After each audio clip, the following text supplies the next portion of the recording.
Hello बच्चों, आपका हमारे चैनल हिंदी वाणी में स्वागत है।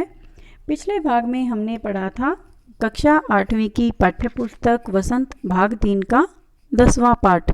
पाठ का नाम है कामचोर तथा इस पाठ को इस्मत चुगताई जी ने लिखा है। इस पाठ के माध्यम से एक ऐसे परिवार की कहानी प्रस्तुत की है जिसमें बच्चे काम नहीं करते, लेकिन अचानक से एक दिन उनको आदेश दे दिया जाता है कि वो अपना काम स्वयं करेंगे तथा परिवार के सभी कार्य वो आपस में मिलजुल कर करेंगे और इसके बदले में उन्हें तनख्वाह दी जाएगी। घर में जो नौकर कामकाज करते हैं उन नौकरों की छुट्टी कर दी जाएगी और उनके बदले बच्चों को तनख्वाह दी जाएगी। तो बच्चे तनख्वाह के लालच में काम करना शुरू करते हैं, लेकिन उन्हें कोई भी काम ठीक तरीके से नहीं करना आता, जिसके कारण पूरे घर में बुरा हाल हो जाता है, क्योंकि जिसको काम नहीं करना आता वह अपने चारों तरफ अव्यवस्था का माहौल बना देता है। इसी प्रकार से बच्चे घर में जो जानवर हैं उन्हें खोल देते हैं। उन्हें ना तो दूध निकालना आता है, ना ही झाड़ू लगानी आती है और ना ही पेड़ों में पानी देना आता है। तो इसके कारण पूरे घर में गंदगी फैल जाती है, सभी सामान अस्त व्यस्त हो जाता है और अंत में यही फैसला सुनाया जाता है कि अब से बच्चे कोई भी काम नहीं करेंगे।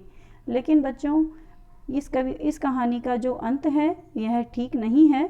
हमें इस कहानी के माध्यम से यह शिक्षा दी गई है कि हमें हर काम ठीक तरीके से करने का जो तरीका होता है उसका पता होना चाहिए तथा हर बच्चे को अपना कार्य कम आयु से ही यानी शुरुआत से ही उसे छोटे छोटे काम करने की आदत होनी चाहिए तथा किसी भी कार्य को ठीक प्रकार से कैसे संपन्न किया जाए, कैसे पूरा किया जाए, यह जानना बहुत आवश्यक है। आज इस भाग में हम इस पाठ से लिए गए अभ्यास के प्रश्नोत्तर पढ़ेंगे। हमारा पहला प्रश्न है, कहानी में मोटे मोटे किस काम के हैं, किन के बारे में और क्यों कहा गया है। यह वाक्य पाठ के शुरू में ही कहा गया है। कहानी में मोटे मोटे किस काम के हैं बच्चों के बारे में कहा गया है, क्योंकि वे घर के कामकाज में जरा सी भी मदद नहीं करते थे तथा दिन भर उधम मचाते रहते थे। इस तरह से ये कामचोर हो गए थे।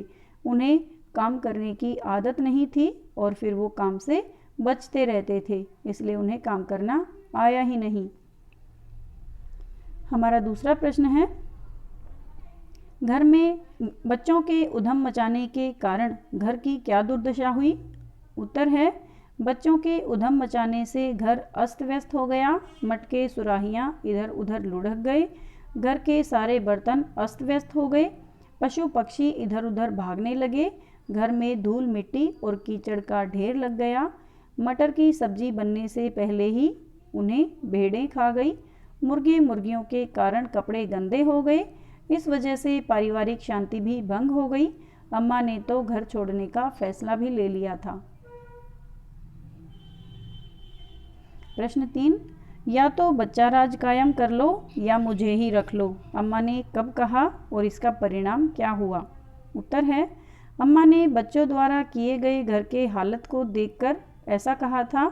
जब पिताजी ने बच्चों को घर के कामकाज में हाथ बटाने को कहा, तब उन्होंने इसके विपरीत पूरे घर को तहस नहस कर दिया, क्योंकि उन्हें कोई भी कार्य ठीक तरीके से करना नहीं आता था, जिससे अम्मा जी बहुत परेशान हो गई थी। इसका परिणाम ये हुआ कि पिताजी ने घर की किसी भी चीज़ को बच्चों को हाथ न लगाने की हिदायत दे डाली। अगर किसी ने घर का काम किया तो उसे रात का खाना नहीं दिया जाएगा। ऐसा इसलिए कहा गया क्योंकि बच्चों ने कोई भी काम ठीक से नहीं किया और काम कम करने की बजाय काम को फैला दिया था। इसलिए उनकी माँ परेशान हो गई और इसलिए उन्होंने ऐसा कहा था। हमारा चौथा प्रश्न है, कामचोर कहानी क्या संदेश देती है। उत्तर है, यह एक हास्य प्रधान कहानी है। इस कहानी को पढ़कर हमारे मन में हंसी का भाव या ऐसा लगता है जैसे यह कोई ऐसी कहानी है जो हमें हंसाने के लिए बनाई गई है। यह हास्य प्रधान कहानी है। यह कहानी संदेश देती है कि बच्चों को घर के कामों से अनजान नहीं होना चाहिए। अनभिज्ञ यानी अनजान। उन्हें उनके स्वभाव के अनुसार उम्र और रुचि ध्यान में रखते हुए काम कराना चाहिए, जिससे बचपन से ही उनमें काम के प्रति लगाव तथा रुचि उत्पन्न हो सके, ना कि ऊब। यानी इस कहानी के द्वारा हमें यह संदेश दिया गया है, यह शिक्षा दी गई है कि बच्चों को उम्र के अनुसार ही थोड़ा थोड़ा कार्य करने की जो तरीका है वो आना चाहिए तथा काम करने की आदत होनी चाहिए, जिससे उनमें काम के प्रति लगन तथा रुचि उत्पन्न हो और वे आत्मनिर्भर बन सकें। हमारा 5वां प्रश्न है, क्या बच्चों ने उचित निर्णय लिया कि अब चाहे कुछ भी हो जाए हिलकर पानी भी नहीं पिएंगे? उत्तर है, बच्चों द्वारा लिया गया निर्णय उचित नहीं था, क्योंकि स्वयं हिलकर पानी न पीने का निश्चय उन्हें और भी कामचोर बना देगा। वे कभी भी कोई काम करना सीख ही नहीं पाएंगे। बच्चों को काम तो करना चाहिए, पर समझदारी के साथ। बड़ों को उनको काम सिखाना चाहिए और आवश्यकता अनुसार मार्गदर्शन भी देना चाहिए। यानी उन्हें काम तो सिखाना ही चाहिए कि वो अपना काम कैसे करें या माता पिता के साथ सहयोग कैसे करें, और माता पिता को आवश्यकता के अनुसार उन्हें उचित निर्देश देने चाहिए कि किसी काम को करने का सही तरीका क्या है। हमारा 6वां प्रश्न है, घर के सामान्य काम हों या अपना निजी काम, प्रत्येक व्यक्ति को अपनी क्षमता के अनुरूप उन्हें करना आवश्यक क्यों है? उत्तर है, अपनी क्षमता के अनुसार काम करना इसलिए ज़रूरी है क्योंकि क्षमता के अनुरूप किया गया कार्य सही और सुचारू रूप से होता है। यदि हम अपने घर का काम या अपना निजी काम नहीं करेंगे तो हम कामचोर बन जाएंगे।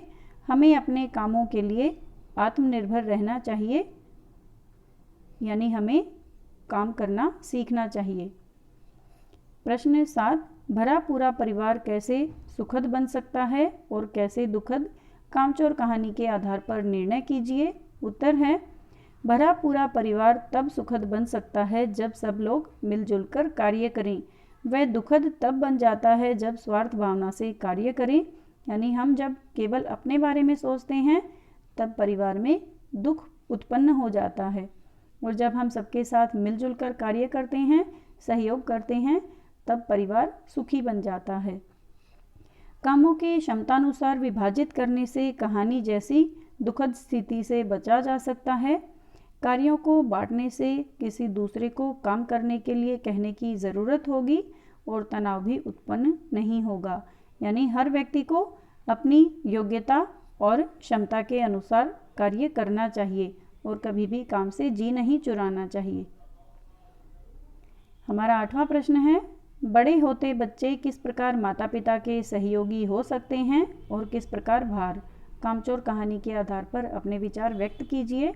उत्तर है, बड़े होते बच्चे यदि माता पिता को छोटे मोटे कार्यों में मदद करें तो वे उनके सहयोगी हो सकते हैं, जैसे अपना कार्य स्वयं अपने आप स्कूल के लिए तैयार होना, अपने खाने के बर्तन यथासंभव स्थान पर रखना, अपने कमरे को सहेज कर रखना या अपनी जो आवश्यक वस्तुएं हैं उन्हें सही स्थान पर रखना। यदि हम बच्चों को उनके कार्य करने की सीख नहीं देते तो वह सहयोग के स्थान पर माता पिता के लिए भार ही साबित होंगे। उनके बड़े होने पर उनसे कोई कार्य कराया जाएगा तो वह उस कार्य को भली भांति करने के स्थान पर तहस नहस ही कर देंगे। जैसे कि कामचोर लेख पर बच्चों ने सारे घर का हाल खराब कर दिया, यानी पूरे घर में अव्यस्तता उत्पन्न कर दी। इसलिए माता पिता को बच्चों को उनके स्वभाव के अनुसार उम्र और रुचि ध्यान में रखते हुए काम कराना चाहिए, जिससे बचपन में ही उनमें काम के प्रति लगन तथा रुचि उत्पन्न हो, ना कि ऊब, और उनके सहयोगी हो सकें। बच्चों, ये आपको खुद भी पता है, यदि किसी बच्चे को कोई कार्य करना ही नहीं आएगा तो उसका जीवन कैसा होगा? वह अपने हर काम के लिए किसी दूसरे व्यक्ति पर निर्भर रहेगा और ये अच्छी बात नहीं है। इसलिए हर व्यक्ति को अपना कार्य स्वयं करना चाहिए तथा अपने परिवार के सदस्यों के साथ भी और अन्य लोगों के साथ भी हमेशा सहयोग करना चाहिए। हमारा 9वां प्रश्न है, कामचोर कहानी एकल परिवार की कहानी है या संयुक्त परिवार की? इन दोनों तरह के परिवारों में क्या क्या अंतर होते हैं? उत्तर है, कामचोर कहानी संयुक्त परिवार की कहानी है। इन दोनों में अंतर इस प्रकार है, एकल परिवार में सदस्यों की संख्या 3 से 4 होती है। जो छोटे परिवार होते हैं उसमें केवल माता पिता तथा बच्चे होते हैं, तथा संयुक्त परिवार में सदस्यों की संख्या ज़्यादा होती है, क्योंकि इसमें चाचा चाची, ताऊजी ताईजी, माँ पिताजी, बच्चे और दादा दादी इत्यादि सम्मिलित होते हैं। एकल परिवार में सारा कार्य उन्हें स्वयं करना पड़ता है, जबकि संयुक्त परिवार में सब लोग मिलजुल कर कार्य करते हैं। एकल परिवार में जीवन के सुख दुख का अकेले सामना करना पड़ता है, जबकि संयुक्त परिवार में सारे सदस्य मिलकर जीवन के सुख दुख का सामना करते हैं। और इस पाठ में संयुक्त परिवार की कहानी हमारे सामने प्रस्तुत की गई है। उम्मीद है बच्चों आपको अभ्यास के ये प्रश्नोत्तर समझ में आ गए होंगे। आपको हमारा यह वीडियो कैसा लगा आप हमें कमेंट करके ज़रूर बताएं। यदि यह वीडियो पसंद आया हो तो इसे अपने दोस्तों के साथ ज़रूर शेयर करें। धन्यवाद।